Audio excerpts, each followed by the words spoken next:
Maria, what is that boy doing here? The words slice through the boardroom like glass. The air freezes. Dozens of heads turn toward the maid standing by the coffee table, clutching her tray like a shield. Beside her, her 10-year-old son stares silently at the wall of dark computer screens, each one showing the same red error flashing system failure. The CEO leans forward, voice sharp and dripping with disdain. Do you realize we're losing $500 million a day? This is not a playground. And I don't run a charity. Nervous laughter ripples through the room. The boy doesn't blink. Ma'am, he says quietly, your systems aren't broken. They're looping. The CEO's eyebrows lift, her tone mocking. Oh, really? And what are you, some kind of YouTube genius? The room chuckles. The maid's face burns red. Please, ma'am, she whispers. He didn't mean... But her son keeps watching the monitors, calm, focused. One hand moves toward the nearest keyboard. And in that instant, every expert, every billionaire, every so-called genius in the room stops laughing. Sometimes, the person you dismiss as nothing holds the key to everything you've lost. The boardroom smells of burnt coffee and panic. Every monitor glows red. System failure,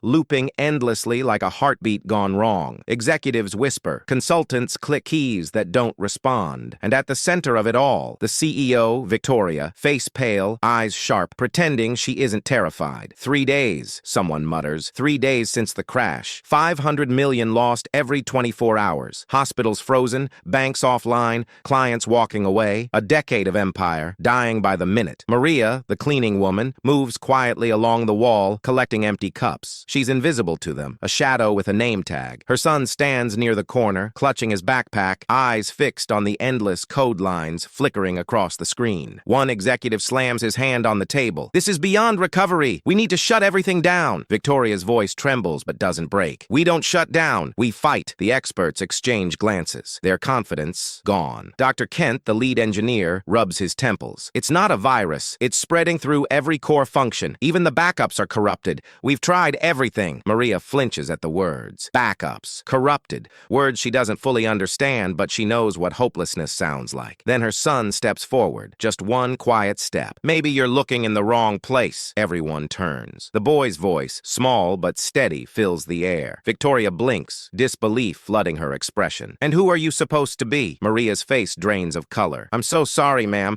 He didn't mean... But the boy doesn't stop. When systems loop like that, it's usually not the main code. It's the root file. You have to check the base variable. The room freezes. For the first time in days, silence. Dr. Kent frowns, typing quickly. Then his face changes. That's impossible, he whispers. And just like that, hope flickers. They laughed when he spoke. But the moment the child's words hit the code, the impossible began to change. The hum of servers fades into a tense silence. Everyone's watching the boy now. He shouldn't even be in the room, yet somehow, he's the only one not panicking. Victoria forces a laugh. Oh, you think you're smarter than my engineers? The child shrugs. I just said you're looking in the wrong place. Executives exchange smirks. A few whisper, he's guessing. The cleaning lady grips her tray tighter, eyes low, praying her son stops talking before she loses her job, but he doesn't. He walks closer to the central terminal, past the expensive consultants, past men in $1,000 suits, and points at the code running down the monitor. There, he says softly. That's your crash loop. It's calling itself instead of closing. The lead engineer frowns. That's impossible. He scrolls. His fingers freeze. The room stirs. The whisper becomes a murmur. How did he see that? Victoria crosses her arms. Coincidence. A lucky guess. The boy's tone stays calm. Luck doesn't fix logic errors. His mother tugs at his arm. Marcus, please. But the sound of keys clicking fills the room again. The experts, who charged thousands per hour, begin testing his theory. Then, beep, the red error vanishes from one monitor, then another. Dr. Kent straightens up slowly. It's working. Victoria's expression shifts from superiority to disbelief. How did he do that? The boy doesn't gloat. He just looks up at her and says, you were too busy yelling to listen. Gasps ripple. The board members glance at each other. In one breath, he exposed what pride had hidden for 3 long days. That sometimes the problem isn't the system, it's the people running it. The servers hum back to life, faint at first, then louder. One monitor turns blue, then another. The boy's small hands rest still on the keyboard. Everyone in the boardroom stands frozen. It's working, Dr. Kent whispers. Victoria's jaw tightens. She steps closer. What did you just do? She demands. The boy doesn't answer right away. He just scrolls the code, eyes scanning the rebuilt structure with calm precision. I fixed your logic loop, he says softly. You had one wrong symbol in your root command. Every time your system rebooted, it broke itself again. Laughter ripples weakly, disbelief mixed with shame. You're telling me, Victoria says, voice trembling, my entire company almost collapsed because of a colon. The boy says simply, you put a semicolon instead. The words hit harder than an explosion. 3 days, millions of dollars, dozens of experts, and the only person who saw it was a child. Dr. Kent checks his screen again. His hands shake. He's right. That was it. That was the error. Victoria's face drains of color. She looks at Maria, then back at the boy.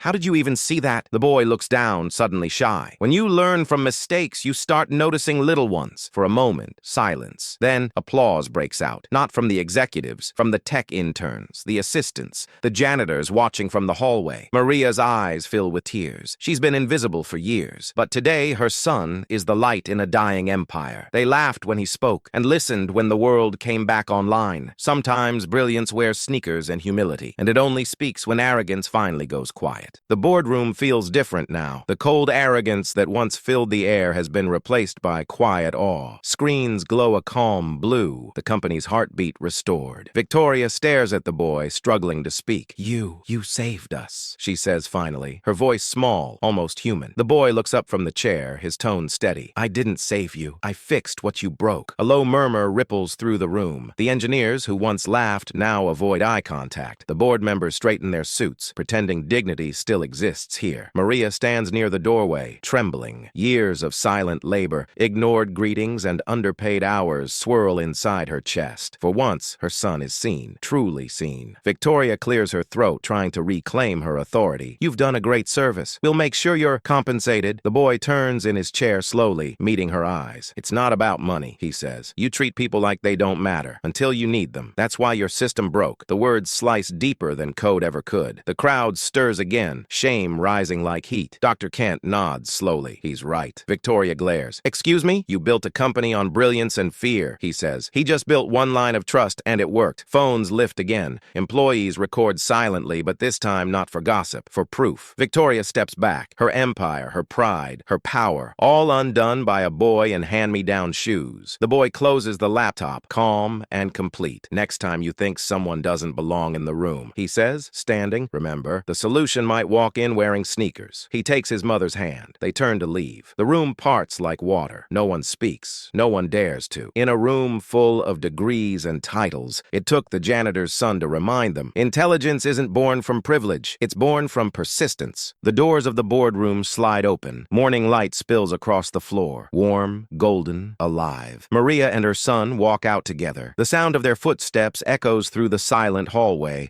past glass walls reflecting faces that once looked down on them. Behind them, executives stand frozen, silent witnesses to the collapse of arrogance and the rise of truth. Victoria lowers herself into a chair, face pale, eyes hollow. For years, she'd built empires on numbers, credentials, and status. But today, everything she'd ever believed about value had changed. She spent millions searching for solutions when all she needed was humility. Downstairs, reporters gather, lights flashing. Employees whisper as Maria and her son pass. Someone starts clapping. Another joins. Soon, the entire lobby erupts into quiet applause, the kind that carries gratitude, not noise. Jaden looks at his mother. We can go home now. She smiles softly, eyes shimmering. You already brought us home. He looks back once, at the glass tower above them, gleaming in sunlight. A symbol once cold and unreachable, now touched by something pure. They mock the Maid's son for touching the system, but he didn't just fix their code. He fixed their blindness. As they walk into daylight, the company logo glows faintly behind them. Stability restored, not because of experts or power, but because of truth. Never underestimate the quiet ones. They're often the reason the world keeps running.